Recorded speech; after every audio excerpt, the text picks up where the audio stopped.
ನಮಸ್ಕಾರ ವೀಕ್ಷಕರೇ. ಓಂ ಗುರುಭ್ಯೋ ನಮಃ. ಎಲ್ಲರಿಗೂ ಒಳ್ಳೇದಾಗಲಿ ವೀಕ್ಷಕರೇ. ಈ ದಿನ ಸ್ಟೆಪ್ಪಲ್ಲಿ ಯಾವ್ದು ಮಿಸ್ಟೇಕ್ ಆಗಿದೆ ಇಲ್ಲೊಂದು, ಆಮೇಲೆ ಮಿಸ್ಟೇಕ್ನ ಯಾವ ರೀತಿ ಸರಿ ಮಾಡ್ಕೋಬೇಕು, ಜೊತೆಗೆ ಸ್ಟೆಪ್ನ ಮಾಡಿದಾಗ ನಾವು ಯಾವ ಕಡೆ ಮುಖ ಮಾಡಿ ಹತ್ತಬೇಕು ಇಳಿಬೇಕು ಅಂತ ತೋರಿಸ್ಕೊಳಕ್ಕೆ ಇಷ್ಟಪಡ್ತೀನಿ. ಅದೇ ರೀತಿ ಇಲ್ಲಿ ಬಿಲ್ಡಿಂಗಲ್ಲಿ ಏನು ಫಾಲ್ಟ್ ಆಗಿತ್ತು ಅಂತ ಹೇಳಿದ್ರೆ, ನಮಗೆ ಈಗ ನೈಋತ್ಯ ಭಾಗದಲ್ಲಿ ಸ್ಟೆಪ್ ಇದೆ. ನೈಋತ್ಯದಿಂದ ಪೂರ್ವಕ್ಕೆ ಹತ್ತಿದ್ರು, ಅಲ್ಲಿ ಸ್ಟ್ಯಾಂಡಿಂಗ್ ಕೊಟ್ಟು ಪೂರ್ವದಿಂದ ಸ್ಟ್ಯಾಂಡಿಂಗ್ ಕೊಟ್ಟು ಅಲ್ಲಿ ನಂತರ ಏನಾಗಿದೆ ಅಂದರೆ ಇವರು ವಾಪಸ್ ರಿಟರ್ನ್ ಬಂದು ಪಶ್ಚಿಮಕ್ಕೆ ಮುಖ ಮಾಡಿ ಹತ್ತಾ ಇದ್ರು. ಆ ರೀತಿ ಹತ್ತೋ ತಪ್ಪು. ಅಲ್ಲಿ ಯಾವ ರೀತಿ ಇದೆ ಅಂತ ಒಂದು ತೋರಿಸ್ಕೊಡ್ತೀನಿ. ಅದನ್ನ ಕ್ಲೋಸ್ ಮಾಡಿ ಪುನಃ ಯಾವ ರೀತಿ ಕೊಟ್ಟಿದ್ದೀನಿ, ಏನು ಕೊಟ್ಟಿದ್ದೀನಿ ಅಂತ ತೋರಿಸ್ಕೊಡ್ತೀನಿ ಬನ್ನಿ.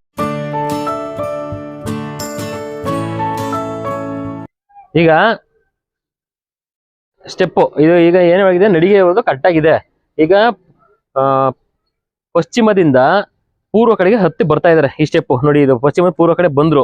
ಇಲ್ಲಿ ಬಂದಾಗ ಏನಾಯ್ತು, ಇಲ್ಲಿ ಬಂದು ಇದು ನಮಗೆ ಸ್ಟ್ಯಾಂಡಿಂಗ್ ಏರಿಯಾ ಬಂತು. ಇಲ್ಲಿ ಏನಾಗಿದೆ ಮಿಸ್ಟೇಕ್ ಅಂತ ಹೇಳಿದಾಗ ಪುನಃ ಸ್ಟ್ಯಾಂಡಿಂಗ್ ಮಾಡಿದ್ಮೇಲೆ ಪುನಃ ವಾಪಸ್ ರಿಟರ್ನು ಇವರು ಪಶ್ಚಿಮಕ್ಕೆ ಅಂದರೆ ಪೂರ್ವದಿಂದ ಪಶ್ಚಿಮ ಕಡೆಗೆ ಹೋಗ್ತಾ ಇದ್ದಾರೆ. ಇದು ಇಲ್ಲಿ ಸ್ಟೆಪ್ ಇತ್ತು ನೋಡಿ, ಇದನ್ನ ಸ್ಟೆಪ್ನ ಅಂದರೆ ಈ ಸ್ಟೆಪ್ ಸ್ಟ್ಯಾಂಡಿಂಗಿಂದ ನೆಕ್ಸ್ಟ್ ಪೂರ್ವದಿಂದ ಪಶ್ಚಿಮ ಕಡೆಗೆ ಹೋಗ್ತಾ ಇದ್ದಾರೆ, ಅಂದರೆ ಮುಳುಗುವಂಥ ದಿಕ್ಕು. ಈ ರೀತಿ ಹೋಗಬಾರ್ದು. ಈ ರೀತಿ ಹೋದಾಗ ಏನಾಗ್ತದೆ ಸಮಸ್ಯೆ ಅಂತ ಹೇಳಿದ್ರೆ, ಈಗ ನಮಗೆ ಇಲ್ಲಿ ಏನಾಗಿದೆ ಅಂದರೆ ಇವರು ಹತ್ತುತ್ತಾ ಇರೋದು ಕರೆಕ್ಟಾಗಿದೆ, ಅದು ಪ್ರಾಬ್ಲಮ್ ಇಲ್ಲ, ಸಮಸ್ಯೆ ಇಲ್ಲ. ಇಲ್ಲಿ ಇವ್ರು ಬಂದು ಇಲ್ಲಿ ಸ್ಟ್ಯಾಂಡಿಂಗ್ ತಗೊಂಡು ರಿಟರ್ನ್ ವಾಪಸ್ ಆಗ್ತಾ ಇದಾರಲ್ಲ, ಅಂದರೆ ಈಗ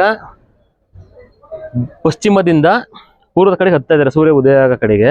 ಆ ರಿಟರ್ನ್ ವಾಪಸ್ ಹೋಗ್ತಾ ಇರೋದು. ಈಗ ನಾವು ಒಂದು ಫಸ್ಟ್ ಫ್ಲೋರ್ ಮನೇನ ಮಾಡ್ದೆ ಅಂದಾಗ ಪಶ್ಚಿಮ ಕಡೆಗೆ ಹೋಗ್ತಾ ಇದ್ದಾರೆ. ಹಿಂಗೆ ಹೋದಾಗ ಏನಾಗುತ್ತೆ, ಇದು ನಮಗೆ ಮೈನಸ್ ಪಾಯಿಂಟ್, ಇದು ಮೈನಸ್ ಆಗುತ್ತೆ.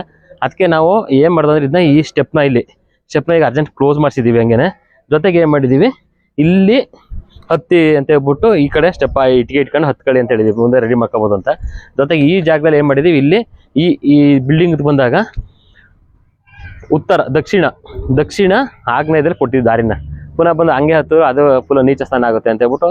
ಆಮೇಲೆ ಈ ಇಟ್ಕೆಗಳೆಲ್ಲ ಏನಾಗಿತ್ತು ಅಂತ ಹೇಳಿದ್ರೆ, ಮೊದಲು ಈಶಾನ್ಯ ಮೂಲೆಯಲ್ಲಿ ಒಂದು ರೂಮ್ ಇದ್ದಾಗ ರೂಮಲ್ಲಿ ಮನೆ ಯಜಮಾನರು ವಾಸ ಮಾಡ್ತಾಯಿದ್ರು.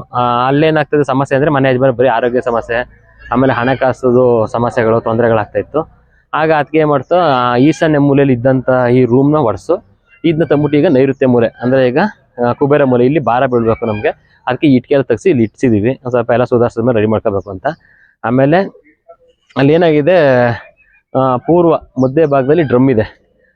ಡ್ರಮ್ಮು ಅದನ್ನ ಚೇಂಜ್ ಮಾಡಬೇಕು. ಚೇಂಜ್ ಮಾಡೋಕ್ಕಂದ್ರೆ ಈಗ ಆಪೋಸಿಟ್ ಇಡಬೇಕು. ಅಂದರೆ ಈಗ ನಮಗೆ ವರುಣ ಬಂದರೆ ಪಶ್ಚಿಮ ಮಧ್ಯ ಭಾಗದಲ್ಲಿ ಬರುತ್ತೆ, ಇಲ್ಲ ನೈಋತ್ಯ ಭಾಗದಲ್ಲಿ ತೂಕ ಬೀಳೋಕೆ ಇಡಬೇಕು. ಈಗ ಏನಾಗಿದೆ, ಅದ್ರದ್ದು ಅಲ್ಲಿ ಇದ್ರೂ ನಡೀತದೆ. ಏನಕ್ಕೆ ಅಂತ ಹೇಳಿದ್ರೆ, ಅದರ ಆಪೋಸಿಟು ಇಟ್ಕೆಗಳು ಜೋಡಿಸಿದ್ದಾರೆ.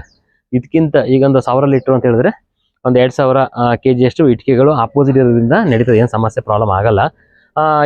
ಈಗ ನಮಗೆ ಈಗ ನಾವು ಏನು ಹೇಳ್ಬೇಕಂತಿದೆ ಅಂದರೆ, ನಮ್ಮದು ಸ್ಟೆಪ್ಪಲ್ಲಿ ವೀಕ್ಷಕರೇ ಏನು ಮಾಡ್ಕೋಬೇಕು ಅಂದರೆ, ಮಿಸ್ಟೇಕಲ್ಲಿ ನಾವು ಕಟ್ಟಬೇಕಾದ್ರೆ ಒಂದು ಸ್ವಲ್ಪ ಯೋಚನೆ ಮಾಡಿ ಈ ರೀತಿ ನೀವು ಕಟ್ಕೊಬೇಕು. ಒಂದ್ಸರಿ ಕಟ್ಟಿದ ಮೇಲೆ ಪುನಃ ನಾವು ಸ್ಟೆಪ್ ಹೊಡೆದು ಕಟ್ಟಕ್ಕಾಗಲ್ಲ, ತುಂಬ ಪ್ರಾಬ್ಲಮ್ ಆಗುತ್ತೆ. ಈಗ ಇವರು ಪಶ್ಚಿಮದಿಂದ ಪೂರ್ವಕ್ಕೆ ಬಂದಾಗ ಸ್ಟ್ರೈಟ್ ಹಿಂಗೆ ಕೊಟ್ಕೋಬೇಕಿತ್ತು ಸ್ಟೆಪ್, ಅಂದರೆ ಪೂರ್ವಕ್ಕೆ ಮುಖ ಮಾಡಿ ಹೋಗ್ತಾ ಇದ್ದಿದ್ರು. ಆಗ ಇದು ಆಕ್ಸಿಡೆಂಟ್ ಆಗೋದು. ಈಗ ಅವ್ರು ಏನು ಮಾಡಿದ್ರು, ವಾಪಸ್ ಹಿಂಗೆ ಕೊಟ್ಟಿದ್ದು ಪ್ರಾಬ್ಲಮ್ ಆಯಿತು. ಈ ರೀತಿ ಕೊಟ್ಕೋಬೇಡಿ. ಇಲ್ಲ ಅಂದರೆ ನಾವು ಸ್ಟೆಪ್ ಯಾವ ರೀತಿ ಕೊಟ್ಕೋಬೇಕು ಅಂತ ಹೇಳಿದ್ರೆ, ನಾವು ಈಗ ನೈಋತ್ಯ ಭಾಗದಲ್ಲಿ ಬಂತು, ನಮಗೆ ನೈಋತ್ಯ ಭಾಗದ ಸ್ಟೆಪ್ ಬಂದಾಗ ನಾವು ಫಸ್ಟ್ ಸ್ಟಾರ್ಟಿಂಗು ನೆಲದಿಂದ ನಾವು ಹತ್ತಬೇಕಾದ್ರೆ ಪಶ್ಚಿಮಕ್ಕೆ ಹತ್ತಿ, ಆಮೇಲೆ ಪುನಃ ಅಲ್ಲಿ ಸ್ಟ್ಯಾಂಡಿಂಗ್ ಕೊಟ್ಟು ವಾಪಸ್ ಬಂದು ಪೂರ್ವ ಕಡೆಗೆ ಮುಖ ಮಾಡಿ ಮೇಲೆ ಬರಬೇಕು. ಆಗ ನಮಗೆ ಎಕ್ಸಲೆಂಟಾಗಿ ಸಿಗುತ್ತೆ, ಅಂದರೆ ಅಲ್ಲಿ ಉನ್ನತಿ ಅಂತ. ಅದೇ ನಾವು ವಾಯುವ್ಯದಲ್ಲಿ ಕೊಟ್ಟಾಗ ಇದ್ರದ್ದು ಆಪೋಸಿಟ್ ಬರುತ್ತೆ. ಅಂದರೆ ಸೇಮು, ಅಂದರೆ ಏನಾಗುತ್ತೆ ಅಂದರೆ, ನಾವು ಆಗಲೂ ಅಷ್ಟೇ ಪಶ್ಚಿಮಕ್ಕೆ ಹತ್ತಿ ಪುನಃ ವಾಪಸ್ ಲ್ಯಾಂಡ್ ಮಾಡಿ ಪುನಃ ವಾಪಸ್ ತಿರುಗಿದಾಗ ಪೂರ್ವಕ್ಕೆ ಮುಖ ಮಾಡಿ ಬರ್ತೀವಿ. ನಮಗೆ ಒಂದೇ ಸ್ಟೆಪ್ ಲೈನ್ ಇತ್ತು ಅಂದರೆ ಇದು ಓಕೆ, ಅಂದರೆ ಸ್ಟ್ರೈಟ್ ಬಂದ್ಬಿಟ್ಟು ಹಿಂಗೆ ಪೂರ್ವಕ್ಕೆ ಬಂದ್ಬಿಡ್ಬೋದು. ಅಂದರೆ ಪಶ್ಚಿಮದಿಂದ ಸ್ಟ್ರೈಟ್ ಬಂದು ಪೂರ್ವಕ್ಕೆ ಹೋದಾಗ ಪೂರ್ವಕ್ಕೆ ಹೋಗ್ತೀವಿ, ಅದು ಪ್ರಾಬ್ಲಮ್ ಆಗಲ್ಲ ನಮಗೆ. ಅದೇ ಈಗ ನಮಗೆ ದಕ್ಷಿಣ, ನಮಗೆ ಪೂರ್ವ ಆಗ್ನೇಯದಲ್ಲಿ ನಾವು ಸ್ಟೆಪ್ ಕೊಟ್ಟಾಗ ನಾವು ಫಸ್ಟು ದಕ್ಷಿಣ ಕಡೆಗೆ ಮುಖ ಮಾಡಿ ಹತ್ತಿ ಪುನಃ ಅಲ್ಲೊಂದು ಸ್ಟ್ಯಾಂಡ್ ತಗೊಂಡು ಪುನಃ ವಾಪಸ್ಸು ಉತ್ತರ ಕಡೆಗೆ ಮುಖ ಮಾಡಿ ನಾವು ಬಿಲ್ಡಿಂಗ್ ಮೇಲ್ಗಡೆ ಫಸ್ಟ್ ಫ್ಲೋರ್ಗೆ ಹೋಗಬೇಕು. ಅಂದರೆ ನಾವು ಫಸ್ಟ್ ಫ್ಲೋರ್ ಮನೆಯನ್ನು ಕಟ್ಟಿದಾಗ ಅಲ್ಲಿ ನಾವು ಸ್ಟಾರ್ಟಿಂಗ್ ಹತ್ತಿ ನಿಂತಾಗ ಏನಾಗುತ್ತೆ ಅಂದರೆ ಉಚ್ಚ ಸ್ಥಾನದಲ್ಲಿ ಹೋಗ್ತೀವಿ, ಮತ್ತು ಅಭಿವೃದ್ಧಿ ಆಗುತ್ತೆ, ಪ್ಲಸ್ ಪಾಯಿಂಟ್ ಆಗುತ್ತೆ. ಈ ರೀತಿ ಮೈನಸ್ ಪಾಯಿಂಟ್ಗಳನ್ನ ಮಾಡ್ಕೊಬಾರ್ದು. ಅದನ್ನ ನೀವೇನಾದ್ರು ಇದ್ದರೆ ಚೇಂಜ್ ಮಾಡ್ಕೊಬೇಕಾಗತ್ತೆ. ಇಲ್ಲಿ ಈ ರೀತಿ ನೋಡಿ, ಇಲ್ಲಿ ಏನು ಮಾಡಿದ್ರೆ ಸಡನ್ ಹೊಡೆದು ನಾವು ಚೇಂಜ್ ಮಾಡೋಕ್ಕಾಗಿಲ್ಲ. ಈಚೆ ಸೈಡ್ ಓಪನ್ ಇರೋದ್ರಿಂದ ಏನೋ ಮಾಡಿದ್ರೆ ಇದನ್ನ ಕ್ಲೋಸ್ ಮಾಡಿಸ್ಬಿಟ್ಟು ಇಲ್ಲಿ ಸ್ಟೆಪ್ಪು ಹಿಂಗೆ ಹತ್ತಿ ಈಚೆ ಸೈಡ್ಗೆ ಹತ್ತಿ ಅಂದರೆ ಉತ್ತರಕ್ಕೆ ಸಿಗುತ್ತೆ ಅವ್ರಿಗೆ, ಹಿಂಗೆ ಫಸ್ಟ್ ಫ್ಲೋರ್ ಹೋಗೋಕ್ಕೆ. ಈ ರೀತಿ ಮಾಡ್ಕೊಂಡಾಗ ನಮಗೆ ಸ್ವಲ್ಪ ಚೇಂಜಸ್ ಆಗುತ್ತೆ. ಮೊದಲು ಇಲ್ಲಿ ಆರೋಗ್ಯ ಸಮಸ್ಯೆ ತುಂಬ ಮನೆ ಯಜಮಾನಿಗೆ ಅಂದರೆ ಈಗ ಹಾಸ್ಪಿಟ್ಲ್ ಖರ್ಚುಗಳು ಇದು ಸಿಕ್ಕಾಪಟ್ಟೆ ಬರ್ತಾ ಇತ್ತು. ಇದನ್ನ ಆ್ಯಕ್ಚುಲಿ ಚೇಂಜ್ ಮಾಡಿಸಿ ಒಂದು 4 ತಿಂಗಳು ಆಯ್ತಲ್ವಾ, 4 ತಿಂಗಳಾಗಿದೆ. 4 ತಿಂಗಳ ಮೇಲೆ ಈಗ ಹಾಸ್ಪಿಟ್ಲ್ ಖರ್ಚುಗಳು ಯಾವುದು ಹೋಗ್ತಾ ಇರುವಂತೆ, ಸ್ಟಾಪ್ ಆಗಿದೆ ಅಂತ. ಡೈಲಿ ಅವರು ಮಾತ್ರೆಗಳು ತಗೊಳ್ಳೇಬೇಕಾಗಿತ್ತು, ಈಗ ಮಾತ್ರೆಗಳು ತಗೊಳ್ಳೋ ಸ್ಟಾಪ್ ಮಾಡಿದ್ದಾರೆ. ಓಕೆ, ಎಲ್ಲ ನಾರ್ಮಲ್ ಸ್ಥಿತಿಲಿದೆ. ಹಿಂಗೆ ನೋಡಿ, ಈಗ ಒಂದು ಈಶಾನ್ಯ ಮೂಲೆ ಇದ್ದಿದ್ದು ರೂಮ್ನ ಚೇಂಜ್ ಮಾಡಿಸಿದ ಮೇಲೆ ಅವ್ರು ಹಾಸ್ಪಿಟ್ಲ್ ಖರ್ಚು ಕಮ್ಮಿ ಆಯ್ತು. ಅಂದರೆ ಮನೆ ಯಜಮಾನದ ಭಾಗ, ಯಜಮಾನಿಗೆ ತಲೆ ಬಿಸಿ, ತಲೆ ಭಾರ, ಈ ರೀತಿಗಳು. ಇಲ್ಲೂ ಸ್ಟೆಪ್ಪುದು ಮಿಸ್ಟೇಕ್ ಇತ್ತು, ಅವ್ರು ಬಂದು ರಾಂಗ್ ಸೈಡ್ ಹತ್ಕೊ ಹೋಗ್ತಿರೋದು ಏನಾಗ್ತಾ ಇದೆ ಅಂದರೆ ಅಲ್ಲೂ ಆರೋಗ್ಯ ಪ್ರಾಬ್ಲಮ್ ಆಗ್ತಾ ಇತ್ತು. ಈ ರೀತಿ ಸಮಸ್ಯೆಗಳು ನೋಡಿ, ಸಣ್ಣ ಚೇಂಜಸ್ ಅಲ್ಲಿ ಬಿಲ್ಡಿಂಗ್ ವರ್ಷ ಈ ಕಡೆ ಹಾಕ್ತು, ಈ ಸ್ಟೆಪ್ ಒಂದು ಚೇಂಜ್ ಮಾಡಿಸಿದೀವಿ, ಹಿಂಗೆ ಓಡಾಡ್ತಾ ಇದ್ದಾರೆ. ಒಟ್ಟಲ್ಲಿ ಈಗ ಇಲ್ಲಿ ರೂಮು ಅಲ್ಲಿ ಖಾಲಿ ಆದಾಗ ಏನಾಗುತ್ತೋ ಅಂದರೆ ಇವ್ರಿಗೆ ರೂಮು ಇವರು ಸ್ಟಾರ್ಟಿಂಗ್ ಹೊಡಿಬೇಕಾದ್ರೆ ಅಂತ ಹೇಳ್ತಾ ಇದ್ರು ಅಂದರೆ, ಸರ್ ರೂಮ್ಗೆ ಸುಮಾರು ಖರ್ಚು ಮಾಡ್ಬಿಟ್ಟಿದ್ದೀವಿ ಸರ್, ರೂಮ್ಗೆ ಹೆಂಗೆ ಹೊಡೆಯೋದು ನಾವು, ಲಕ್ಷಾಂತರ ರೂಪಾಯಿ ಖರ್ಚಾಗೈತಲ್ಲ ಅಂತ.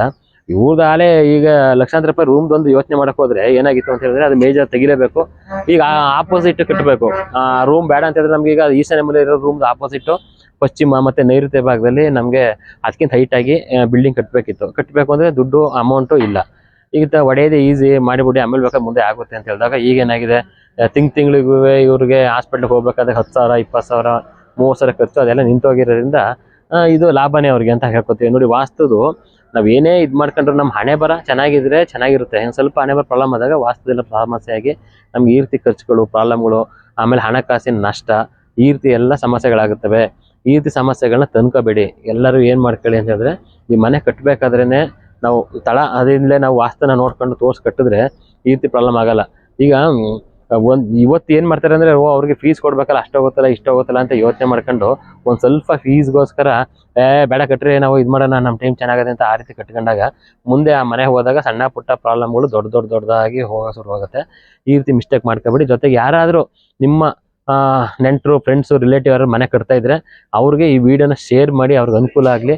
ಜೊತೆಗೆ ನೀವು ಅವ್ರಿಗೆ ಕಳ್ಸೋದ್ರಿಂದ ನಿಮಗೂ ಪುಣ್ಯ ಪ್ರಾಪ್ತಿ ಆಗುತ್ತೆ.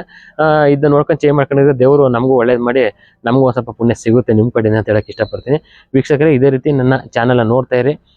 ನಂದು ಯೂಟ್ಯೂಬ್ ಚಾನಲ್ ಬಂದು ಶ್ರೀ ವೆಂಕಟೇಶ್ ಗುರೂಜಿ ಯೂಟ್ಯೂಬ್ ಚಾನಲ್ ಅಂತ, ಅದನ್ನ ಸಬ್ಸ್ಕ್ರೈಬ್ ಆಗಿ ಹೊಸದಾಗಿ ನೋಡ್ತಾ ಇರೋರು. ಜೊತೆಗೆ ನನ್ನ ಫೇಸ್ಬುಕ್ನ ಫಾಲೋ ಮಾಡ್ಕೊಳ್ಳಿ ಅಂತ ಹೇಳಕ್ಕೆ ಇಷ್ಟಪಡ್ತೀನಿ. ಇನ್ಸ್ಟಾಗ್ರಾಮಲ್ಲಿ ಇದೆ ವೆಂಕಟೇಶ್ ಗುರೂಜಿ ಅಂತ, ಅಲ್ಲೂ ಫಾಲೋ ಮಾಡಿ. ಇದೇ ರೀತಿ ವಿಡಿಯೋಗಳನ್ನ ಹಾಕ್ತಾ ಇರ್ತೀನಿ. ನೋಡಿ, ಉಪಯುಕ್ತ ಮಾಹಿತಿಗಳನ್ನ ನಿಮ್ಮ ಫ್ರೆಂಡ್ಸ್ಗಳಿಗೆಲ್ಲ ಶೇರ್ ಮಾಡ್ತಾ ಬನ್ನಿ ಅಂತ ಹೇಳಕ್ಕೆ ಇಷ್ಟಪಡ್ತೀನಿ. ಎಲ್ಲರಿಗೂ ಒಳ್ಳೆಯದಾಗಲಿ. ಸರ್ವೇ ಜನ ಸುಖಿನೋ ಭವಂತು. ನಮಸ್ಕಾರ.